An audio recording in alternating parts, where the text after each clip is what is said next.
My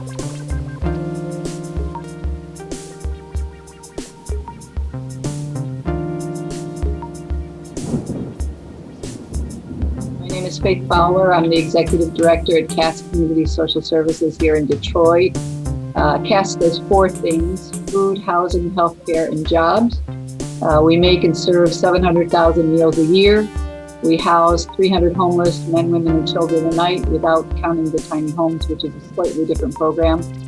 We operate a day program for 130 developmentally disabled adults and run 2 free medical clinics.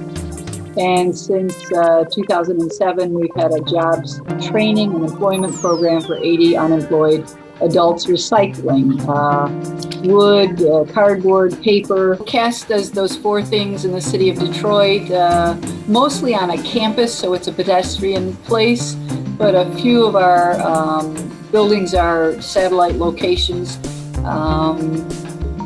And we've been using solar since 2006 when we put in our first arrays.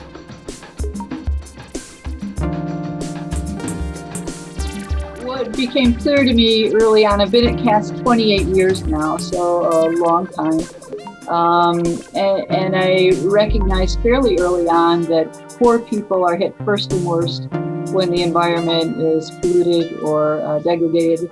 And so I was looking for ways to give them a better quality of life, and at the same time to marry those environmental efforts with the planet. The very first installations went on our Scott building, which is a residential facility, and our activity center, which is a building for adults with developmental disabilities. And we installed rooftop solar hot water heating. So in the Scott building, we do laundry and showers for 100 people at a time. So it makes a big difference when your water is heated by solar renewable energy. So that's really where we began. But then the next big installations didn't occur until the tiny homes. We have 20 houses built. We started in 2016. They're 250 to 400 square feet, so they're small. And they're all electric. There's no gas in them at all. And I was looking for a way to not eliminate the bill, but certainly reduce the bill and make it manageable and environmentally friendly. So each house has its own array of 1.8 kilowatts. So in the summer, you get enough sun to eliminate the bill. And that's everything: your lights, your appliances, your air conditioning, which is a wall unit. You simply pay your connection fee to DTE, which is about $20. In the winter, we have less hours of sunlight, right? And people using heat round the clock to stay warm. And so you're not going to eliminate your bill. You're going to reduce it by $40 or $50 a month. So you'll still have something to pay. We try and do quite a bit of teaching about energy efficiency, so that making smart choices and not wasting energy, and at the same time utilizing the sun we do have here in Michigan in the winter months.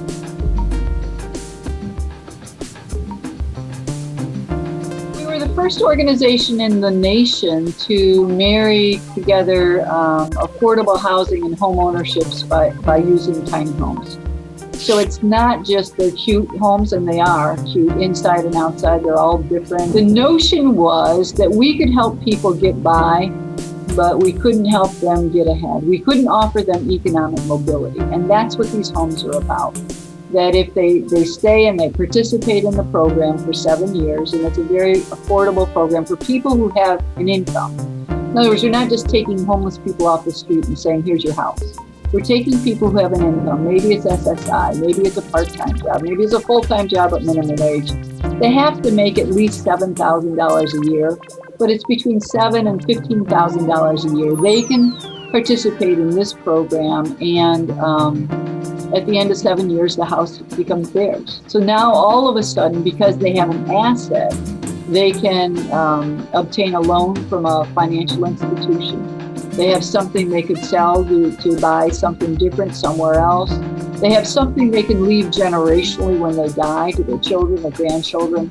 So it really does change their situation. It's not that soup kitchens are bad or shelters are bad. Or, all those things are needed for emergency services, but it doesn't help people stop being poor. It gives them a roof, but it doesn't give them a springboard. And that's what we were looking to do.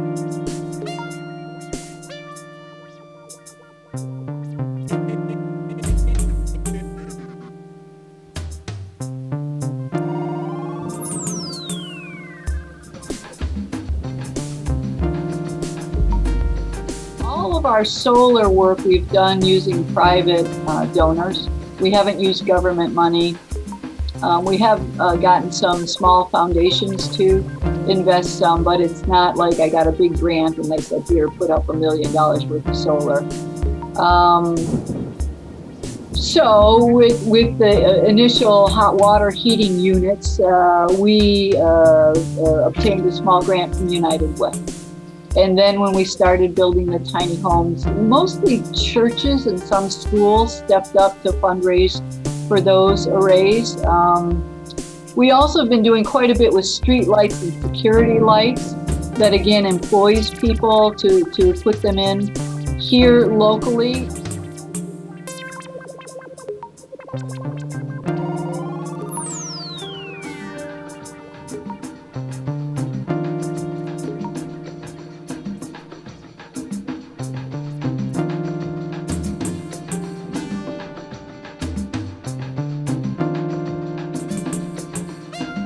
We have solar at the activity center, we have solar at the Scott building, we have solar on our shed, so we power the fan and the lights in our greenhouse.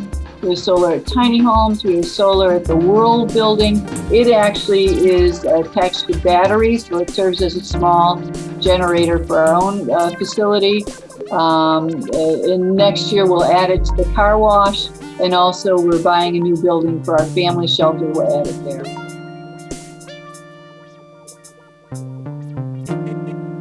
You're putting a big investment in up front, and most of them aren't going to pay for themselves for 12 or 14 years. So you're really not going to see a savings per se until you're in that second decade. But things are getting, panels are getting cheaper. And as we're able to do more and more within the agency, that will cut costs as well. And often people are willing to help you put up a solar array that would never be willing to pay your utility bills. So if somebody else is paying it for us, then we're saving right away, right?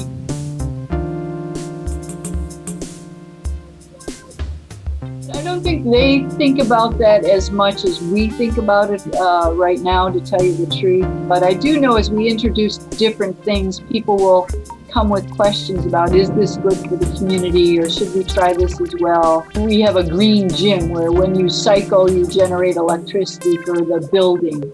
And once we put that in, people started asking more and more about community gardens and water conservation. So every house has its own rain barrel, and we use big rain barrels or buckets, whatever, for our community gardening. So it gets them thinking more about what else would have a positive impact on the earth, which they weren't thinking before. They were simply thinking, you know, boy, it's hard to breathe here because the air is bad, or my kid's got asthma, I wonder why. Those kinds of things, but they weren't necessarily putting it together.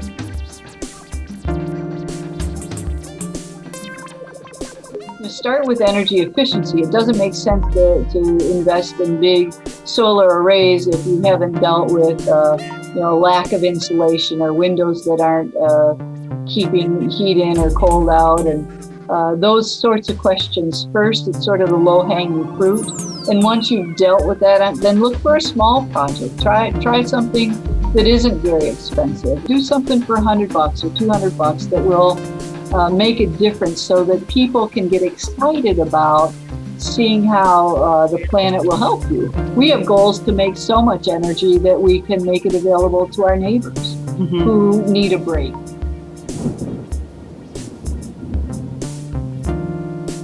I was just starting, I wouldn't go the battery route. First of all, the price of batteries is coming down, so I wouldn't start there until it really does drop. And they really haven't figured out the recycling of batteries either, which says in the long run, environmentally, maybe it's not the best thing.